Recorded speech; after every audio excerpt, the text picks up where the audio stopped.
first interview we're doing with Startup Celebrity, and I really appreciate you taking the time to meet with me. And you are the CEO and founder of Hashable. And is this the first company you founded on your own? Yeah, so this is, company started as Track.com, Okay. which I had founded in 2008.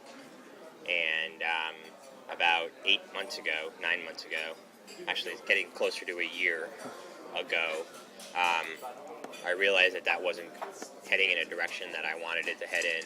And I hired a bunch of former colleagues from my last company, Quigo, which we sold to AOL in 2007. And I said, we've got to make this product more social, more in keeping with what's happening in the marketplace. And so we got in a room and we spent a few months together as a group. And out of that came Hashable. So it's kind of like a Kaizen kind of thing, right? I don't know what Kaizen means, but you guys all just got together and we said, decided we got to that figure something out. Yeah, we decided that the old idea wasn't fixable. Right. And that there was a big opportunity to start capturing the information that is being created by business people, by white-collar professionals who are meeting and introducing and having coffee, breakfast, lunch, dinner, Right. passing contact information.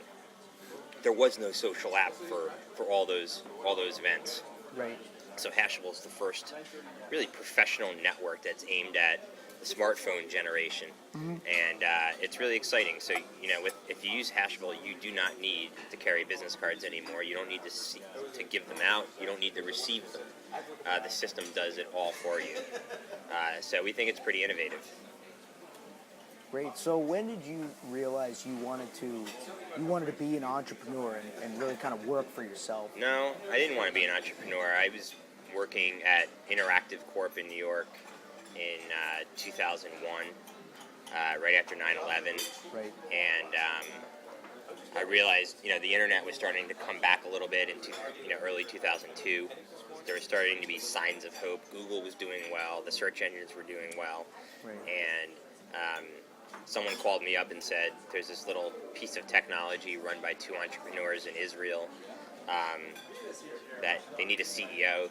This company needs to be fixed.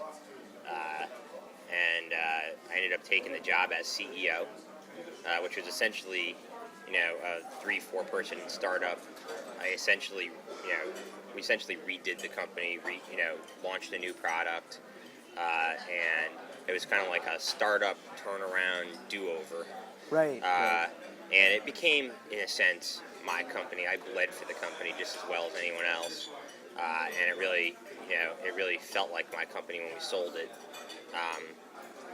But no, I never thought of myself as an entrepreneur, and I've never in my life called myself an entrepreneur. Great. So you're not a very public person up to this point. Like on the internet, if I search your name, there's not a lot that comes up, a few profiles. Yep. Are you changing that? Why is that? Well, because my goal in life was to be rich and anonymous, not to be a big mouth. Yeah. And so, that was in keeping with that philosophy.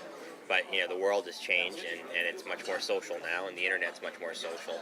And so I think, in a lot of ways, Hashable is a manifestation of my desire and willingness to be more social. I think it's kind of half social. It allows you to tell people around you what you're doing. But I don't think it's too much information, right? So people can know you and I are having coffee. They don't need to know why. Right. So we're not giving them the why. We're just telling them that coffee is happening. Yeah. And I think there's a circle of people around you and or around me that might find that interesting. Right. Yeah, I had a recent realization with Facebook that the more I interacted with people I know online, I felt less connected to them. Is that kind of what you're hoping to solve? I don't know. I don't understand that phenomenon. I don't use Facebook a lot. Yeah. I use Twitter. Right.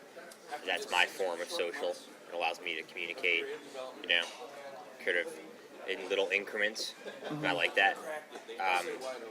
I don't know if people feel less connected as they socialize more.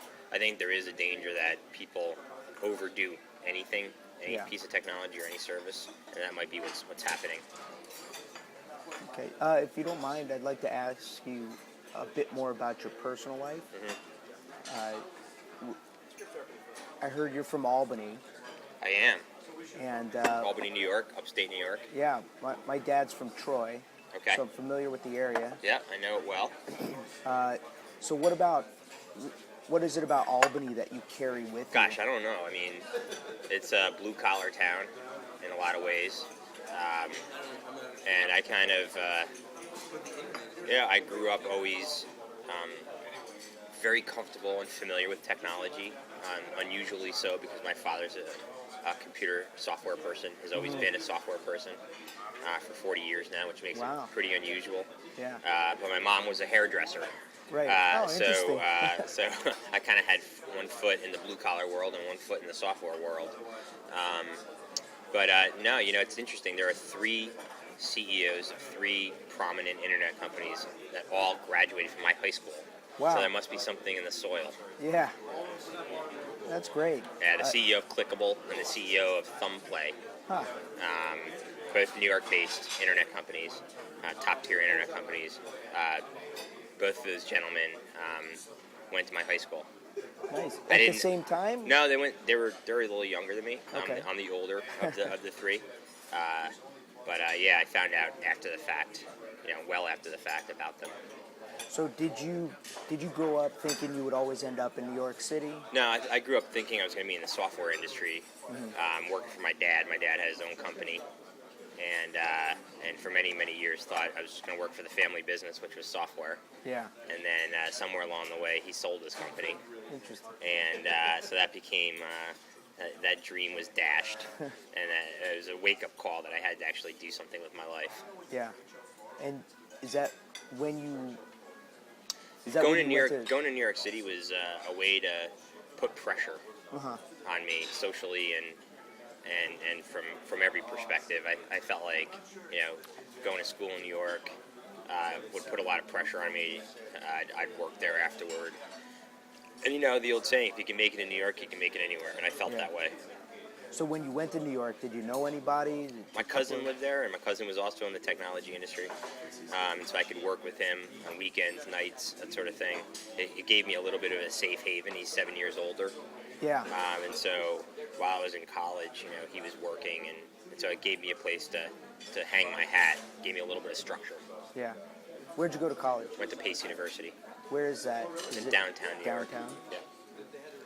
That must have been fun. It was okay. Yeah. Yeah, if I do it over again, I'd probably go to some big school on the coast of California or something. Right. Get to the beach. Exactly. So do you see yourself always staying in New York? Are you? Yeah, a we New like Yorker? New York. Our families are there. My wife's family's there. My family's there. And so we'll probably stay in New York, even though I fantasize about warmer climates every January. Yeah. Yeah. Whenever the Rose Bowl comes around. Right. So outside of work, what kind of interests do you have? Like, what do you like to do when you're not working?